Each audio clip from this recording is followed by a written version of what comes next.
ये भी बहुत इंपॉर्टेंट पार्ट है, पूछा जा सकता है, इंडिया मिडिल ईस्ट कॉरिडोर, ठीक है। और ध्यान रखना इस पे क्वेश्चन भी मैंने बनाया है, ठीक है। आशीष मीना जी को जो भी डाउट हो डेफिनेटली आप क्वेश्चन के फॉर्म में मुझे लिख सकते हो। अगर बाद में भी किसी को कोई भी डाउट आता है तो लिख दीजिएगा, ठीक है। तो अब IMEC कॉरिडोर भी बेसिकली एग्जाम पर्सपेक्टिव में काफी इंपॉर्टेंट है, काफी न्यूज में रहा है। तो इसको देखो यहाँ पर डायग्राम से समझा जा सकता है।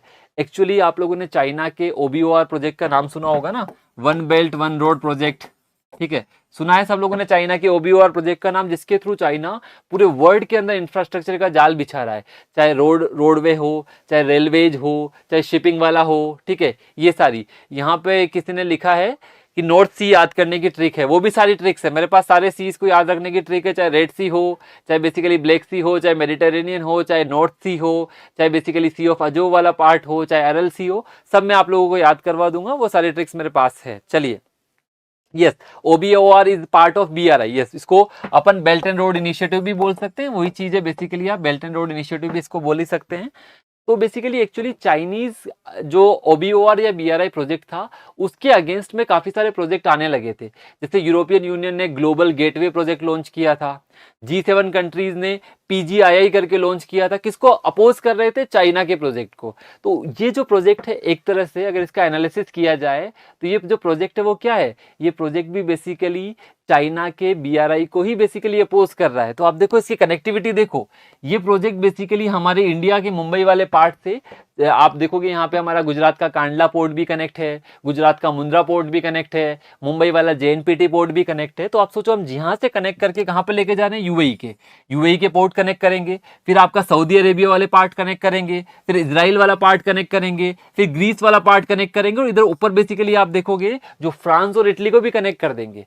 तो ये जो प्रोजेक्ट है इंडिया को मिडिल ईस्ट और मिडिल ईस्ट के आगे यूरोप तक जोड़ता है। तो क्या क्या क्वेश्चन बन सकते हैं, पहली चीज तो जो ये प्रोजेक्ट है ये बेसिकली कब डिस्कस हुआ था, G20 समिट की साइडलाइंस में इस प्रोजेक्ट को डिस्कस किया गया था। और इस प्रोजेक्ट के अंदर कौन कौन पार्ट है, इस टाइप का क्वेश्चन भी मैंने बनाया है ताकि आप लोगों को पता लगेगा। ध्यान रखना इस प्रोजेक्ट में कौन कौन से पोर्ट्स, जैसे मैंने आपको बताया इंडिया का गुजरात का मुंद्रा पोर्ट कनेक्ट है, कांडला पोर्ट कनेक्ट है, JNPT पोर्ट कनेक्ट है। मिडिल ईस्ट के अंदर UAE के भी 3 पोर्ट कनेक्ट है, जेबेल हो गया, अबू धाबी वाला हो गया, फुजीरिया हो गया। उसके अलावा सऊदी अरेबिया के 2 पोर्ट कनेक्ट है, इजराइल का हैफा पोर्ट, कई बार इस टाइप भी आ जाएगा, प्लेसेज इन द न्यूज में लिख देगा हैफा पोर्ट, उसके सामने लिख देगा UAE, कई बार लिख देगा अबू धाबी या बेसिकली जेबल अली पोर्ट, किसके सामने, तो ये भी ध्यान रखना है। हैफा पोर्ट इजराइल में है, माइंड में आना चाहिए। और बेसिकली आप देखोगे ग्रीस का जो पायरस पोर्ट है, इटली का मेसिना पोर्ट है, और फ्रांस का मर्सिली पोर्ट है। तो आप सोचो फ्रांस को भी जोड़ दिया, इटली को भी जोड़ दिया, ग्रीस को भी जोड़ दिया, मतलब यूरोप को भी जोड़ दिया, इजराइल को भी जोड़ दिया, मतलब मिडिल ईस्ट का पार्ट जुड़ ही रहा है, UAE और सऊदी को भी जोड़ दिया, ठीक है, और साथ में इंडिया तो जुड़ ही रहा था।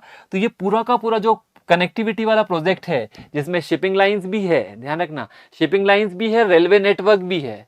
तो ये जो IMEC कॉरिडोर है जिसके तहत अपन रेल रूट से और शिप टू रेल, मतलब शिपिंग लाइंस और रेलवे लाइंस के तहत बेसिकली, और कई सारे जगह रोड के ट्रांसपोर्ट नेटवर्क के तहत हम इंटीग्रेट कर रहे हैं, किसको इंटीग्रेट कर रहे हैं, इंडिया मतलब एशिया वाले पार्ट को, मिडिल ईस्ट वाले पार्ट को, और बेसिकली यूरोप वाले पार्ट को। और एक और क्वेश्चन यहां पर बनेगा, वो है बेसिकली यहां पर अपन एक कॉरिडोर बना रहे हैं जिसमें इलेक्ट्रिसिटी केबल भी होगी, हाइड्रोजन पाइपलाइन भी होगी, और साथ में हाई स्पीड डेटा केबल भी होगी। तो तीनों एलिमेंट बेसिकली यहां पर देखने को मिलेंगे। और यहां पर एक और इंपॉर्टेंट मुद्दा है, इसके अंदर यूएस भले ही कनेक्टेड नहीं है बट यूएस भी पार्ट है, यूएस का भी इंटरेस्ट यहां पे लगा हुआ है, क्योंकि यूएस को किसको काउंटर करना है, चाइना को काउंटर करना है। तो आप देखोगे इस प्रोजेक्ट के अंदर गवर्नमेंट ऑफ इंडिया, यूएस वाला पार्ट, सऊदी वाला पार्ट, यूरोपियन यूनियन वाला पार्ट, UAE वाला पार्ट, फ्रांस वाला पार्ट, जर्मनी वाला पार्ट और इटली वाला पार्ट, क्योंकि कई सारे प्रोजेक्ट बाद में भी कनेक्ट होने लगेंगे। तो इस टाइप का क्वेश्चन आप लोगों के लिए बन सकता है कि भले ही इसमें डायरेक्टली यूएस का इन्वॉल्वमेंट नहीं है बट यूएस भी पार्ट है, जर्मनी भी पार्ट है, यूरोपियन यूनियन भी पार्ट है, क्योंकि ये प्रोजेक्ट बहुत बड़ा इंफ्रास्ट्रक्चर का प्रोजेक्ट है जो काउंटर कर रहा है बेसिकली आपको चाइना का। तो इस टाइप का क्वेश्चन बेसिकली लास्ट में बनाया भी हुआ है कि how many of the countries given above are part of India Middle East Europe economic corridor. तो ध्यान रखना बेसिकली UAE भी आ रहा है, फ्रांस भी आ रहा है, सऊदी अरेबिया भी आ रहा है, यूएस डायरेक्टली पार्ट नहीं है, मतलब लिंकेजेस नहीं हो रहा, बट यूएस का कोलैबोरेशन भी यहाँ पर देखने को मिल रहा है। ये सारी डिटेल्स बेसिकली आपको यहाँ पर लिखी है। इस कॉरिडोर के अंदर इंडिया है, UAE है, सऊदी है, यूरोपियन यूनियन है, फ्रांस है, इटली है, जर्मनी और यूएस है। तो यहाँ पर ऑल पेयर आर करेक्ट हो जाएंगे, तो all pair of the correct. तो यहाँ तक आई थिंक समझ आ रहा होगा।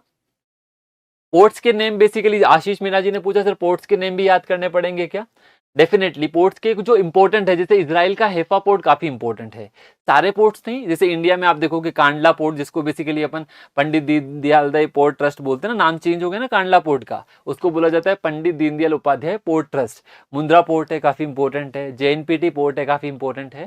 तो ऐसे इंपॉर्टेंट लोकेशन जो न्यूज में रहती है, जैसे चाबार पोर्ट सब लोगों को याद रहता होगा, ठीक है, गवादर पोर्ट पाकिस्तान वाला जो डिस्प्यूटेड है सब लोगों को याद रहता होगा। तो इंपॉर्टेंट जो न्यूज में रहते हैं लगातार वो सब लोग आप लोगों को ध्यान में होने चाहिए।